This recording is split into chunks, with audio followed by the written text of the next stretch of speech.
तो लड़कियों की बॉडी में ना फिब्रॉइड्स बनना स्टार्ट हो जाते हैं, इसकी क्या रीजन होती है? क्या ये भी यही? फाइब्राइड्स आपके यूट्रस में जो बनना शुरू हो जाते हैं या कुछ चीज़ें, मेरी एक बात याद रखना, नफरत हर बीमारी की जड़ है। नेगेटिव थॉट स्टार्ट है, उसके बाद हार्मोनल इम्बैलेंस। हम्म। हार्मोनल इम्बैलेंस जब आएगा, यूट्रस का कोई काम है, यूट्रस का तो काम था, वो तो वो वाली ग्राउंड थी, वो वाली खेती थी जिसमें बीज बोना था और उसमें फल लगना था। हम्म। ठीक है, उसमें अब ये मोटे मोटे फाइब्रस टिश्यू बन गए हैं जो कि उसके नेचुरल टिश्यू से डिफरेंट है और हम्म। किसी काम के नहीं है, और ज्यादा बड़े बन जाएंगे तो वहां पे वो पौधा लगाने की जगह नहीं बचेगी। हम्म। ठीक है, सर्जरियां करके निकालने पड़ जाएंगे, या कई बार ऐसा है खुदा न खास्ता उसमें कैंसरस चेंज आ जाएगी। Oh my God. ठीक है ना, तो उसमें मल्टीपल फैक्टर्स जरूर हैं अननेचुरल होने के। हम्म। ठीक है, सेक्स का भी अल्लाह ने एक तरीका बता दिया। ठीक है, लोग अननेचुरल पाथवेज पे जा रहे हैं।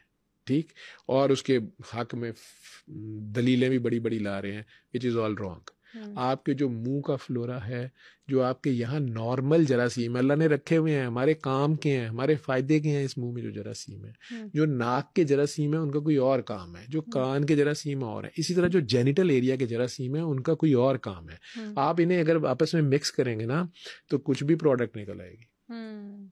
तो नतीजे कुछ और भी हो सकते हैं, और हार्मोनल चेंजेस भी उससे आ रही होंगी।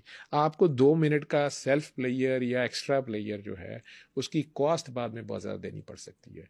एट द सेम टाइम जो आपकी नेगेटिव थॉट्स हैं वो आपको भी इफेक्ट करती हैं, दूसरे को तो करती ही करती हैं।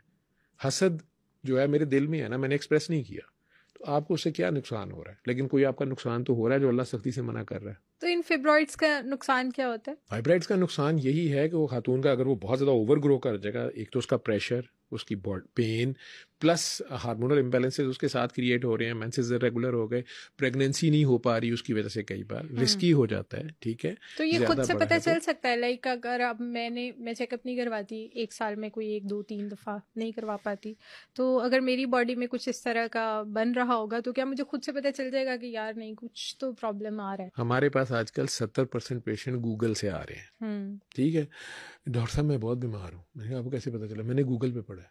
आह। ठीक है, तो फाइब्राइड्स भी आपको साल में 3 बार किसी से चेक कराने की जरूरत नहीं है। हम्म। अपनी थॉट पॉजिटिव रख, अपने अल्लाह से जुड़ के रख कि मेरा अल्लाह मालिक है। अगर वो हो जाते हैं तो कोई ऐसी नहीं है खतरनाक चीज़। लेडी डॉक्टर्स उसके लिए आपको अर्ली स्टेज पे है, वो थोड़े से आपको हार्मोन्स, अगर हार्मोनल इम्बैलेंस हो, कई बार आपको डाइटरी एडवाइसेस, कई बार आपको वो लाइफस्टाइल एडवाइसेस वो चेंज करने के लिए कह देते हैं, डिपेंडिंग ऑन एज। 20 और 30 में हम्म। बड़े कम होते हैं। हम्म। ठीक है, लेकिन अगर आपकी शादी भी हुई है, आप चाइल्ड बियरिंग एज पे, आपकी प्रेगनेंसीज भी होनी है और फाइब्राइड बहुत बड़ा पड़ा हुआ है, तो फिर उस हिसाब से वो एडवाइस देते हैं कि नहीं यार, इसमें आपके प्रेगनेंसी होने के चांसेस कम है, इसको पहले रिमूव करवाएं या हम्म। सर्जरी करा लें। मुख्तलिफ अप्रोचेज हैं उसके।